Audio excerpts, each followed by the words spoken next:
Hello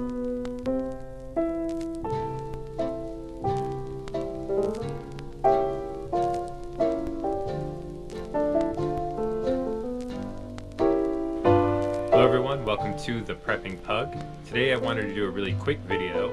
I've seen a lot of videos on YouTube about budget prepping, whether it's a sale at Walmart or a dollar store going out of business and you can get 40 packs of toilet paper for $10. Those are all fantastic and great things to do if you have the opportunity to do them. But I wanted to do a video of 10 things that you can do for free to prepare.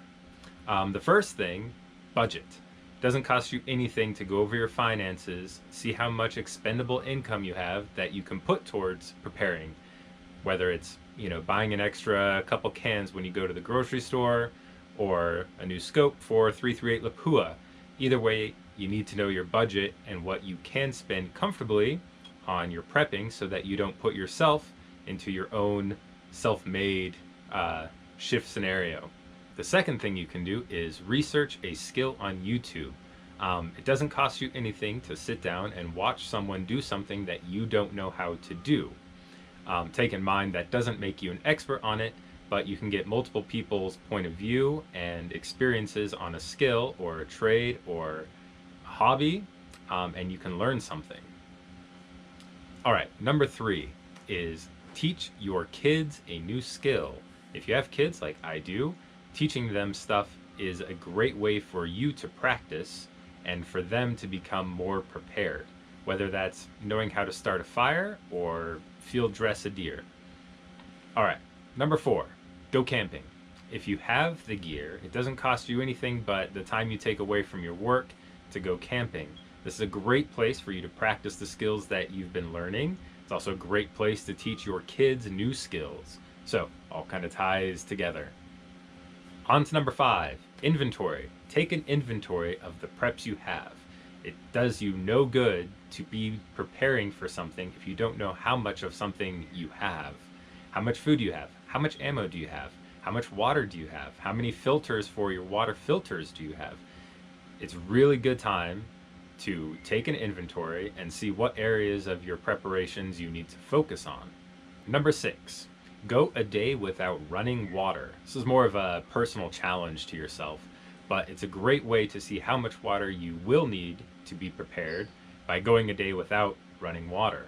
So, how much water does it take to cook your meals for a day? How much water does it take to bathe? How much water do you actually drink? I think FEMA recommends like 1 gallon per person per day. I really don't think that's enough. Bear recommends 3 gallons per water per day. I think that's much better. You'll learn very quickly that having water storage is not going to last very long.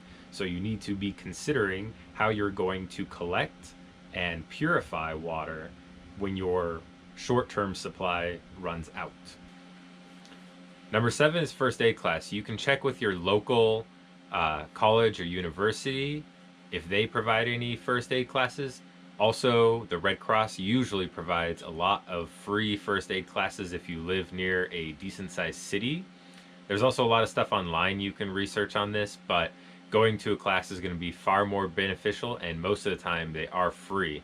An alternate to that might cost a little money is to see if there's any basic EMT courses provided in your area. Number 8 is plan an alternate route, whether it's from your work to your house or from your house to your bug out location. It costs you absolutely nothing to get on Google Maps and plan an alternate route. Now where I live, we always have road construction every year, so we're always looking at different ways to get home from our work or how to get to certain areas to avoid these road construction zones. So this should be something that you do anyways. Okay, number 9. It's probably the hardest in my opinion, and that's talking to your family or friends. Obviously, it doesn't cost anything to talk over dinner or when you're out having a beer, but talking to your family and friends about preparedness is something that you need to do. Grow your own circle and then grow your community.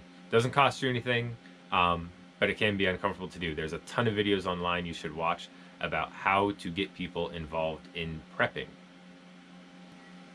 Last one, number 10. If the curtain ever does go up, you're going to be using your body a lot more than you are now. So, exercise. It doesn't cost you anything to do a few push-ups and a few sit-ups or take the dog for a walk. But you need to be fit now. It's probably the most important thing that you can do just to live a better life in general. So, exercise.